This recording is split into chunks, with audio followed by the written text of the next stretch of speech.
অশান্ত বাংলাদেশ, আমরা সতর্ক।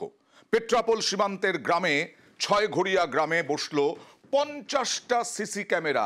এই সিসি ক্যামেরা দিয়ে নজরদারি রাখা হচ্ছে বৈধভাবে অবৈধভাবে কারা কারা ঢুকছে না ঢুকছে। পঞ্চায়েত এলাকায় 50টা সিসি ক্যামেরা পঞ্চায়েতের উদ্যোগেই বসানো হলো। এই ক্যামেরা বাংলাদেশের পরিস্থিতির কথা মাথায় রেখে সীমান্ত এলাকায় নজরদারি বাড়াতে ছয়ঘড়িয়া পঞ্চায়েতে এই বাড়তি সতর্কতা।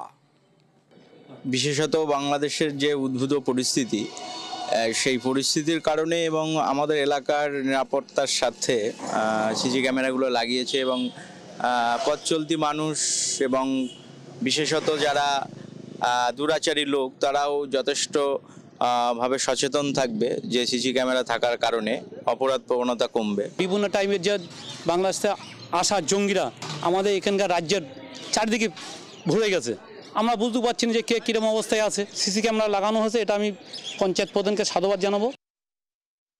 পঞ্চায়েতের মানুষের সুবিধার্থে তারা যাতে নিরাপত্তায় থাকে, আমাদের মাননীয় মুখ্যমন্ত্রী বলেছেন যে মানে বাইরের দেশ থেকে এখন এই মুহূর্তে যেন জঙ্গিরা অনুপ্রবেশ না করতে পারে, সেটা খুব কড়া করে করা হচ্ছে।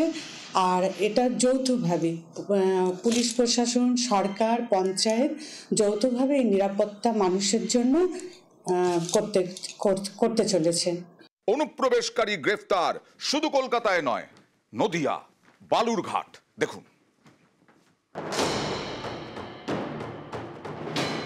ভারতে অনুপ্রবেশ, তারপরে ভুয়ো নথি দেখিয়ে ভারতীয় পাসপোর্ট, বিভিন্ন জায়গায় কাজের সুযোগ, টাকা ফেললেই এসব জল ভাত।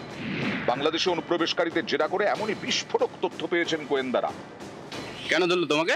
ডকুমেন্টের জন্য। কিসের ডকুমেন্টস? বাবার ডকুমেন্ট দিয়ে ফল্ট কাগজ করে দিয়েছে। তুমি কবে এসছো বাংলাদেশ থেকে? 2017 সালে। কি কারণে এসেছিলে? পড়াশোনা করতে। আচ্ছা, কার বাড়িতে এসেছিলে? কাকুর বাড়িতে। না মানে আমরা প্রথমে জানতাম না, ওইভাবে টাকা নিয়ে কাগজটা করে দিয়েছে, পরে পরবর্তীতে জানতে পারি এইভাবে করে দিয়েছে। কাউকে টাকা দিয়েছিলে? হ্যাঁ। কত টাকা? তখন 4000 টাকা নিয়েছিল একটার জন্য।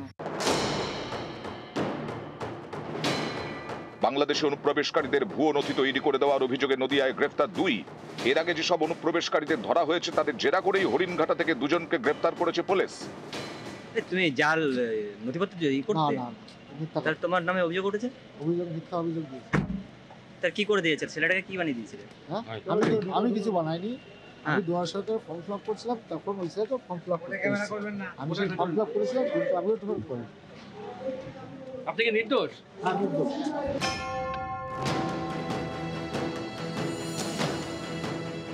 নভেম্বরের পর ডিসেম্বর আবারও কলকাতায় ধৃত বাংলাদেশি অনুপ্রবেশকারী।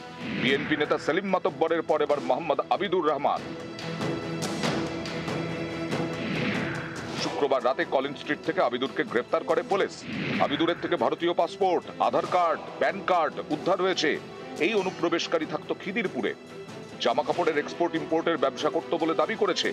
পুলিশ জানিয়েছে 11 বছর ধরে সে বাংলাদেশ থেকে ভারতে যাতায়াত করছে।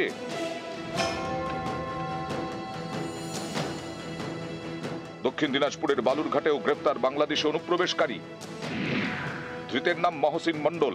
বাংলাদেশের নওগাঁর বাসিন্দা মহসিন সম্প্রতি ভারতে ঢোকে 8 দিন ধরে বালুরঘাটের রজুয়া এলাকায় এক আত্মীয়ের বাড়িতে থাকছিল। সেই আত্মীয় মুক্তার মন্ডল এবং বাংলাদেশি যুবক মহসিনকে গ্রেফতার করেছে বালুরঘাট থানার পুলিশ। একজন ব্যক্তিকে ডিটেইন করা হয় যার নাম মহসিন মন্ডল, 23 বছর বয়স। তাকে প্রাথমিকভাবে জিজ্ঞাসাবাদ করা হয় এবং তাতে তিনি স্বীকার করেন যে তার বাড়ি হচ্ছে বাংলাদেশ। ভারতীয় কোনো ডকুমেন্টস তিনি প্রডিউস করতে পারেননি এবং যার বাড়িতে তিনি শেল্টার নিয়েছিলেন সেই মুক্তার মন্ডল, তিনি একজন ইন্ডিয়ান ন্যাশনাল। তার বক্তব্য যে এই ব্যক্তিটি তার রিলেটিভ হন, জানতেন যে ইনার কাছে কোনো ভ্যালিড ডকুমেন্টস নেই, তা সত্ত্বেও তিনি তাকে শেল্টার দিয়েছিলেন। তো তাকেও আমরা ডিটেইন করেছি। নানা অছিলায় ভারতে অনুপ্রবেশ, সীমান্ত পেরিয়ে এপার বাংলায় ঘাঁটি গেড়ে থাকা। কেউ বলে সে নাকি ব্যবসা করে, কারো দাবি সে পড়াশোনা করছে। এভাবেই বাংলাদেশ থেকে অনুপ্রবেশ করে থেকে যাচ্ছে বছরের পর বছর। গোয়েন্দাদের দাবি এটাই এদের কৌশল, আর এসব কিছুই হয়ে যায় প্যাকেজ সিস্টেমে।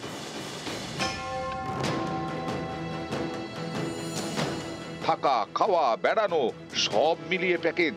পর্যটন ব্যবসায় এই প্যাকেজ খুবই জনপ্রিয়। তদন্তকারীদের দাবি এরকমই প্যাকেজ সিস্টেম রয়েছে অনুপ্রবেশের ক্ষেত্রেও, টাকা দিলেই সব হাতের মুঠোয়। প্যাকেজের মধ্যে ভুয়ো নথি তৈরি, পাসপোর্ট তৈরি থেকে এপারে থাকার বন্দোবস্ত সবই থাকে। অনুপ্রবেশকারীদের জন্য ভুয়ো নথি দিয়ে ভুয়ো পরিচয়পত্র বানিয়ে দেয় দালালরা।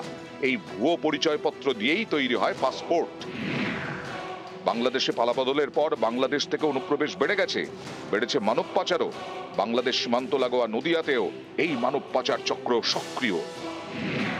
বৃহস্পতিবার নদিয়ার সীমান্ত এলাকা থেকে গ্রেফতার করা হয় 10 অনুপ্রবেশকারী এবং 5 দালালকে। গত নভেম্বর থেকে 26শে ডিসেম্বর এই সময়ের মধ্যে নদিয়া থেকে অনুপ্রবেশের জন্য মোট 73 জনকে গ্রেফতার করা হয়েছে। ধৃতদের অনেকেই দালাল। পুলিশ জানিয়েছে এই সব দালালরা মানব পাচারে জড়িত। এদের স্টেটমেন্ট অনুযায়ী আমরা যেটা জানতে পারলাম, এরা অলরেডি 1 মাস আগেই এরা ভারতে ইন্ডিয়াতে এসে প্রবেশ করেছে, করে মুম্বাইতে গিয়ে বিভিন্ন জায়গায় লেবারের মতো কাজ করেছে, কেউ অন্যের বাড়ি পরিচারিকার কাজ করেছে। তো সেখান থেকে এই যে মেন যে টাউট যারা দালাল চক্র আছে সবাই ইন্ডিয়ান আছে। যে সমস্ত দালালদের হাত ধরে এরা আসছে এদেরকে ছাড়া হবে না, এদেরকে পুরোপুরিভাবে আমরা পুরো নেটওয়ার্কটা আমরা এটাকে একদম নষ্ট করে দেবো, একদম ধ্বংসই করে দেবো। নিউজ 18 বাংলা।